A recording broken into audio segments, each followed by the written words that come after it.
राज्य परियोजना कार्यालय समग्र शिक्षा रायपुर छत्तीसगढ़ के द्वारा प्रकाशित पुस्तक कहानियों के संग्रह से हम लेकर आए हैं कुछ बाल कहानियां। जी हाँ, नमस्कार।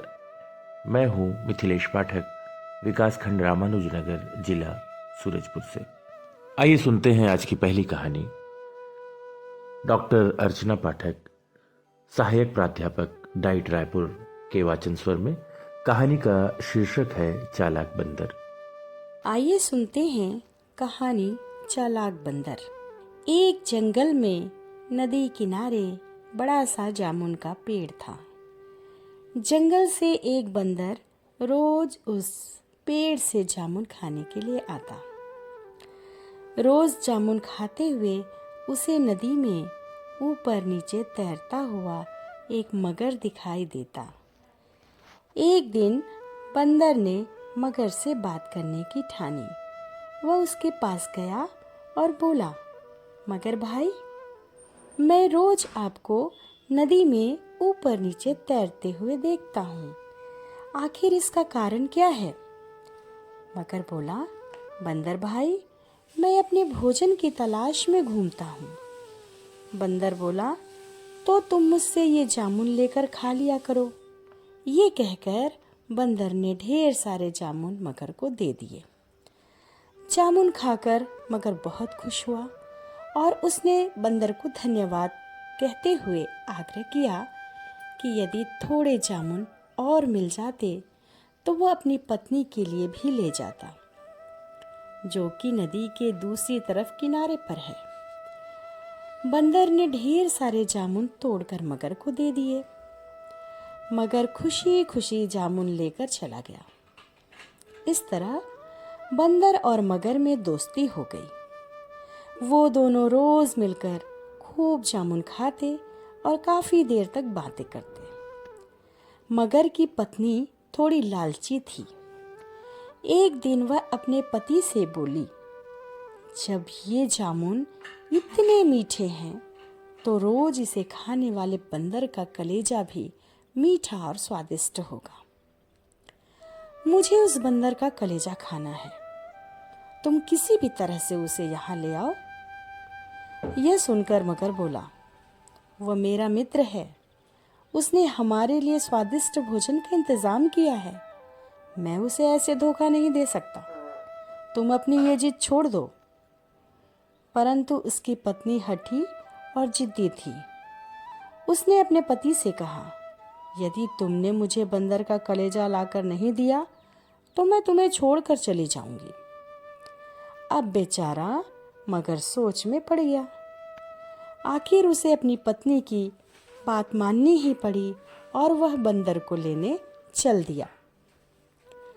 बंदर के पास पहुंचकर मगर बोला, मित्र, आज मेरा मन नदी में सैर करने को कर रहा है।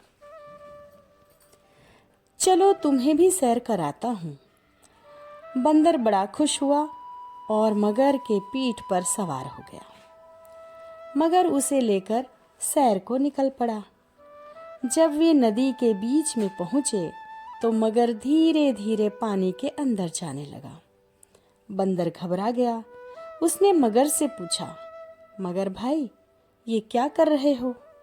तो मगर हंसता हुआ बोला, अरे बंदर भाई, जब नदी में सैर कर रहे हो तो थोड़ा तैरने का भी मजा लो। बंदर बोला, पर मुझे तो तैरना नहीं आता। मगर बोला, कोई बात नहीं, मैं हूं ना, मैं तुम्हें कुछ भी नहीं होने दूंगा। ये कहकर वह और नीचे जाने लगा। जब बंदर गले तक डूब गया तब मगर बोला, असल में मेरी पत्नी तुम्हारा कलेजा खाना चाहती है, इसलिए मैं तुम्हें मारकर तुम्हारा कलेजा निकाल लूंगा और अपनी पत्नी को ले जाकर दूंगा।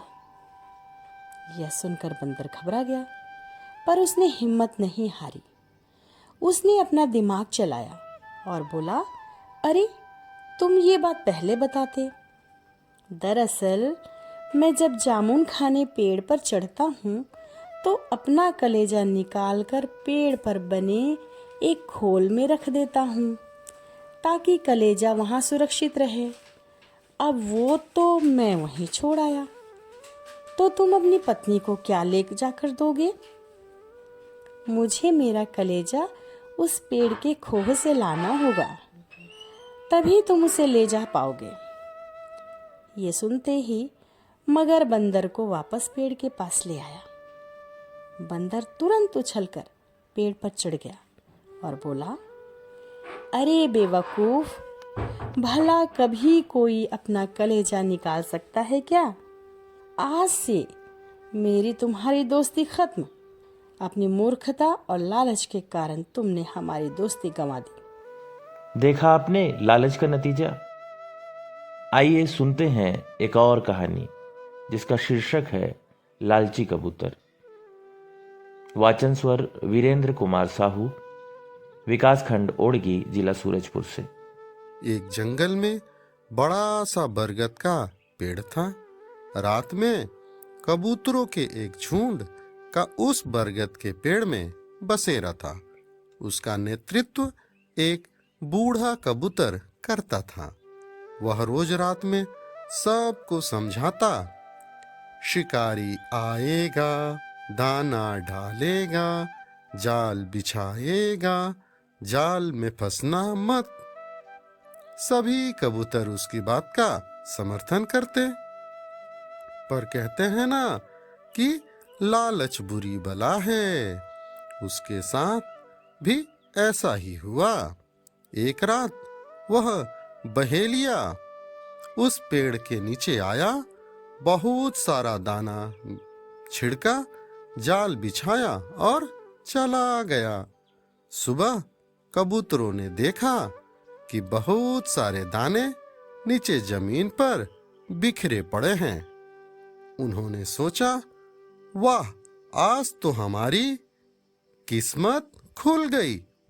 भोजन की तलाश में हमें भटकना नहीं पड़ेगा। और वो दाना चुगने के लिए तैयार हो रहे थे कि बूढ़ा कबूतर उन्हें समझाते हुए बोला, रुको, जल्दबाजी मत करो। यह किसी बहेलिए की चाल भी हो सकती है। पर कबूतरों के मन में तो लालच था, लालच। इसलिए उन्होंने बूढ़े कबूतर की बात को अनसुना कर दिया और दानों पर झपट पड़े। जैसे ही वे दानों के पास पहुंचे, वैसे ही बहेलिए द्वारा बिछाए गए जाल में फंस गए। जाल में फंसते ही सभी घबरा गए और जोर जोर से चिल्लाने लगे। तब बूढ़ा कबूतर बोला, मैंने तो पहले ही तुम सबको मना किया था, पर अब घबराओ मत और जैसा मैं कहता हूँ वैसा करो। सब तैयार हो गए। फिर बूढ़ा कबूतर बोला, जैसे ही मैं तुम्हें उड़ने के लिए कहूँ, तुम सब एक साथ उड़ना और मेरे पीछे चले आना। कबूतरों की आवाज सुनकर बहेलिया भी उन्हें पकड़ने के लिए आया। बूढ़े कबूतर ने जैसे ही बहेलिए को आते हुए देखा, वैसे ही वह जोर से चिल्लाया, उड़ो। और सारे कबूतर एक साथ बूढ़े कबूतर के पीछे उड़ चले। बहेलिया काफी दूर तक उनके पीछे भागता रहा, पर अंत में थक कर रुक गया। कबूतरों का झुंड अपने बूढ़े कबूतर के पीछे पीछे उड़ते हुए दूसरे जंगल में पहुंचकर एक पेड़ के सामने उतर गया। उस पेड़ के नीचे एक बड़ा सा छेद था। बूढ़ा कबूतर उस छेद के पास जाकर बोला, प्रिय मित्र, हमें तुम्हारी मदद चाहिए, हमारी मदद करो। आवाज सुनकर एक चूहा उस छेद से बाहर निकला और कबूतर को देखकर बोला, कहो मित्र, मैं तुम्हारी क्या मदद कर सकता हूँ? कबूतर ने जाल में फंसे अपने साथियों के बारे में बताया और बोला, मित्र, अब तुम ही उन्हें इस मुसीबत से बचा सकते हो। चूहा मदद के लिए तैयार हो गया और उसने अपने दांतों से जाल को काटकर सारे कबूतरों को आजाद कर दिया। सभी ने चूहे का धन्यवाद दिया और वहां से उड़ गए। तो हमें इस कहानी से क्या शिक्षा मिलती है? हमें इस कहानी से यह शिक्षा मिलती है कि कई लालच बुरी बला है और एकता में बल है। धन्यवाद। लालची कबूतर। अभी आपने ये कहानी सुनी। वाचन स्वर वीरेंद्र कुमार साहू, विकास खंड ओड़गी, जिला सूरजपुर से। और अगली कहानी कौवा और लोमड़ी। आइए सुनते हैं। नमस्कार साथियों, मैं कल्पना सिन्हा, विकास खंड लुंड्रा, जिला सरगुजा, छत्तीसगढ़ से। एक कौवा था। वह दिन भर काव काव करता रहता था और उसे लगता था कि उसकी आवाज बहुत सुरीली है। एक दिन वह उड़ता हुआ जा रहा था कि अचानक एक घर के सामने उसे एक रोटी मिली। उसने तुरंत उस रोटी को अपनी चोंच में दबाया और जंगल की ओर उड़ चला। जंगल में पहुंचकर वह एक पेड़ की डाली में बैठ गया। इतने में एक लोमड़ी वहां से जा रही थी। कौवे के मुंह में रोटी देखकर उसके मुंह में पानी भर आया और वह सोचने लगी, इस कौवे से रोटी कैसे हासिल करूं। सोचते सोचते उसके दिमाग में एक योजना आई। वह बड़े प्यार से कौवे से बोली, भाई, तुम्हारी आवाज कितनी सुरीली है। बहुत दिन हो गए तुम्हारे गीत सुने हुए। आज एक गीत सुना दो तो मेरा दिन अच्छा बीत जाएगा। अपनी तारीफ सुनकर कौवा फूला नहीं समाया। जैसे ही गाना गाने के लिए उसने अपना मुंह खोला, रोटी उसके मुंह से छूटकर नीचे गिर गई और चालाक लोमड़ी आराम से उस रोटी को लेकर अपने रास्ते चली गई। यह कहानी हमें संदेश देती है कि हमें झूठी प्रशंसा से बचना चाहिए। हमारे शिक्षक साथी इस कहानी से संबंधित गतिविधियां करा सकते हैं। कहानी के बाद बच्चों से पूछें कि वे लोमड़ी और कौवे के बारे में क्या क्या जानते हैं, जैसे कि कौवा और लोमड़ी कहाँ रहते हैं, क्या खाते हैं, इत्यादि। धन्यवाद। कौवा और लोमड़ी के बाद आइए सुनते हैं बिल्ली और बंदर की कहानी। वाचन स्वर राजेंद्र जायसवाल, प्राथमिक शाला पीपरडांड, विकास खंड प्रेमनगर, जिला सूरजपुर, छत्तीसगढ़ से। एक गांव में दो बिल्लियां थी। दोनों साथ साथ रहती थी। घूमना फिरना खाना पीना सब कुछ साथ में करती थी।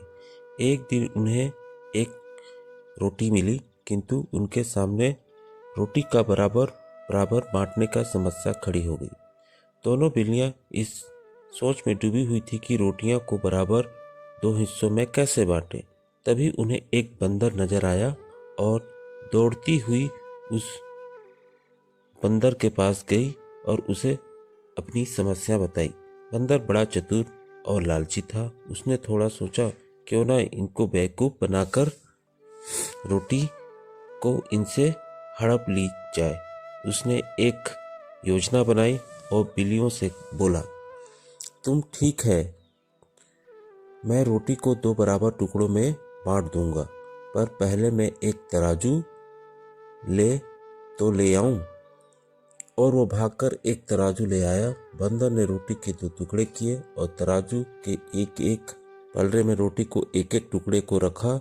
एक पलरा थोड़ा झुक गया तो बंदर ने उसे पलरे की रोटी को छोटा टुकड़ा तोड़ा और मुंह में अपने डाल लिया। इसी तरह पलरा झुकता उसकी रोटी एक टुकड़ा गप से अपने मुंह में डाल लेता। ऐसा करते करते बंदर पूरी रोटी खा गया। चुपचाप तराजू लेकर बंदर चला गया। बिल्लियां बंदर का मुंह तकती ही रह गई। इस कहानी से हमें अभिप्राय ये मिलता है कि हमें मिलजुल कर रहना चाहिए। हमारी आपसी फूट का लाभ दूसरा उठा सकता है। धन्यवाद। चूहे और शेर की दोस्ती। आज के इस कार्यक्रम की अंतिम कहानी लेकर आ रही हैं अंजू पटेल, विकासखंड सरायपाली, जिला महासमुंद, छत्तीसगढ़ से। आइए सुनते हैं। बहुत साल पहले की बात है। एक घने जंगल में एक शेर गुफा में रहता था। शेर शिकार करके गुफा में लाता और वहीं उसे खाता, जिस कारण मांस के टुकड़े गुफा में फैल जाते, जिन्हें शेर ऐसे ही छोड़ देता। एक बार एक भूखा चूहा उस गुफा के सामने से गुजर रहा था। उसे गुफा के अंदर से मांस की गंध आई। वह तुरंत गुफा के अंदर भागा। अंदर का नज़ारा देखकर वो बहुत खुश हुआ। उसने इधर उधर देखा, वहाँ कोई नहीं था। वह गप्पागप मांस के टुकड़ों को खाने लगा और जब उसने सारा मांस खा लिया तो उसे नींद आ गई और वह गुफा के एक कोने में दुबक कर सो गया। शाम को शेर शिकार करके लौटा तो उसे गुफा एकदम साफ सुथरी दिखी, पर क्योंकि उसे जोरों की भूख लगी थी इसलिए उसने ज़्यादा ध्यान नहीं दिया और अपने द्वारा लाए हुए शिकार को खाने लगा। फिर से गुफा में मांस के टुकड़े फैल गए। भोजन के बाद शेर को नींद आ गई और वह सो गया। थोड़ी देर में चूहा सोकर उठा और उसे फिर से वहां पर मांस के टुकड़े दिखे। फिर से खाना पाकर चूहा खुशी से झूम उठा और खुशी खुशी मांस खाने लगा। अचानक उसने सोए हुए शेर को देख लिया।